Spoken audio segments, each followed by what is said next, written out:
Hello, আসসালামু আলাইকুম। আমার গত ভিডিওতে আমার অ্যাডমিশন পরীক্ষার্থী ছোট ভাই বোনেরা আমার কাছে বিভিন্ন ধরনের তথ্য জানতে চেয়েছিল কমেন্টে অথবা আমার ইনবক্সে। তো এত মানুষকে আসলে রিপ্লাই দেওয়াটা আমার পক্ষে কষ্টসাধ্য, যার কারণে আমি আবারও তোমাদের জন্য এই ভিডিওটি তৈরি করছি। তো তোমাদের প্রশ্নের মধ্যে সবথেকে বেশি প্রশ্ন ছিল হলো যে ভাইয়া আমি সেকেন্ড টাইমার, আমি এখনও কোনো ইউনিভার্সিটিতে চান্স পাইনি, আমার পক্ষে কি এখনও কামব্যাক দেওয়া সম্ভব কিনা, বা আমি কি এখনও কোনো ইউনিভার্সিটিতে ভালো সাবজেক্টে চান্স পাবো কিনা। তো আমি বলি কি যে তোমাদের এখনের যে সময়টা তোমরা পার করছো অ্যাডমিশনের, এটা সব থেকে গুরুত্বপূর্ণ একটি সময়। এই সময়ে দুইটা জিনিস হতে পারে। প্রথমত, এইচএসসি রেজাল্টের পরে যারা রেজাল্ট খারাপ করে, তারা ওই রেজাল্ট খারাপ করছে এই জন্য পরবর্তীতে পড়াশোনা একদমই ছেড়ে দেয়, যার ফলে তারা যদিও অন্যান্য ভার্সিটিতে একটু পড়াশোনা করলেই চান্স পেত, কিন্তু এই পড়াশোনা ছেড়ে দেওয়ার কারণে তারা আর ওই ভার্সিটিতে চান্স পায় না।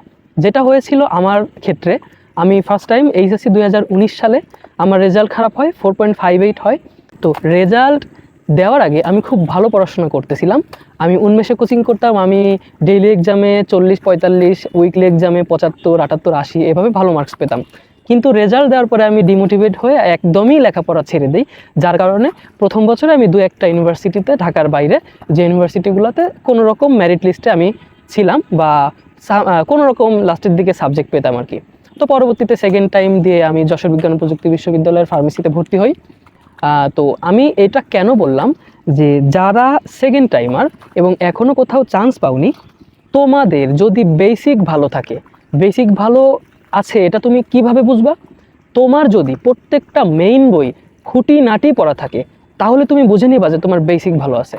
এবং তোমার যদি এই বেসিকটা ভালো থাকে, তাহলে তুমি জাস্ট 15 দিনের মধ্যে তোমার 4টা সাবজেক্টের সব পড়া গোছায় নিয়ে আসতে পারবে। কিভাবে গোছাবে আমি সেটা বলছি, যেটা আমি আমার লাইফে ফলো করেছিলাম এবং এখনও আমার পরীক্ষাগুলোর আগে আমি সেটা ফলো করি। তুমি কি করবে, তুমি জাস্ট 1 সপ্তাহের মধ্যে তোমার যে মেইন বইগুলো আছে, এই মেইন বইগুলো সুন্দর করে রিভিশন দিয়ে ফেলবে।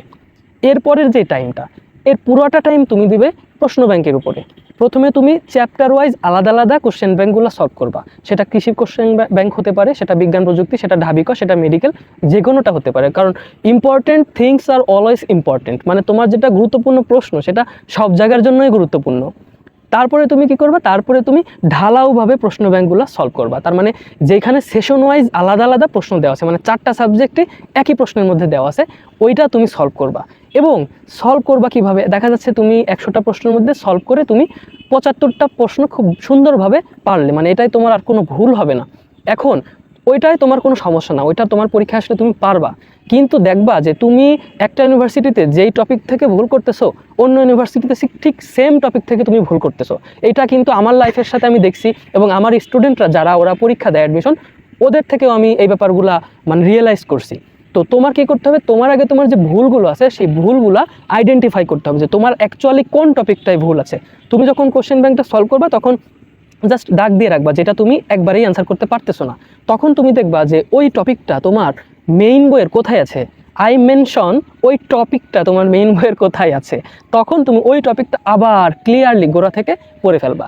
এইভাবে তুমি যদি জাস্ট একটা ইউনিভার্সিটির 4-5টা সেশনের কোশ্চেন তুমি সলভ করতে পারো, তাহলে তোমার যেই প্রবলেমগুলো ছিল সেই প্রবলেমগুলো দেখবা একদম নিমিষেই ভ্যানিশ হয়ে গেছে।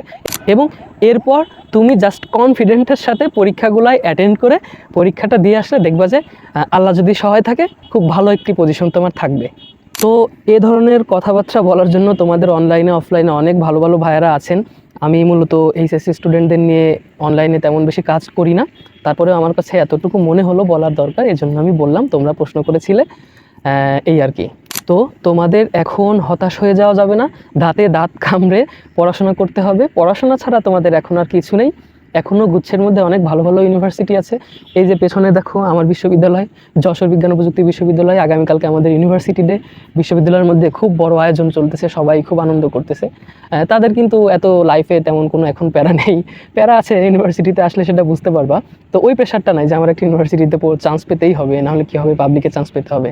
তো এত কথা আমি বাড়াবো না, এখন তোমাদের জন্য শুধু একটাই কথা, এখনও হতাশ হয়েও না, দাঁতে দাঁত কামড়ে লেগে থাকো, কোশ্চেন ব্যাংক সলভ করতেই থাকো, নিজের প্রবলেমগুলো ফাইন্ড আউট করতেই থাকো, এবং ওই প্রবলেমগুলোকে তুমি সলিউশনে নিয়ে আসো। তাহলে দেখবা খুব সামনেই মানে তুমি ভালো একটা ফলাফল পাবা। তো সামনের ভিডিওতে ইনশাল্লাহ আমরা আরও অন্য একটা টপিক নিয়ে আলোচনা করব। সবাই ভালো থাকবা, সুস্থ থাকবা। আমি মূলত মেডিসিন নিয়ে ভিডিও করি, আমার অন্য ভিডিওগুলো দেখলে বুঝতে পারবা। তো সবার জন্য দোয়া থাকবে, ভালো থেকো। আসসালামু আলাইকুম।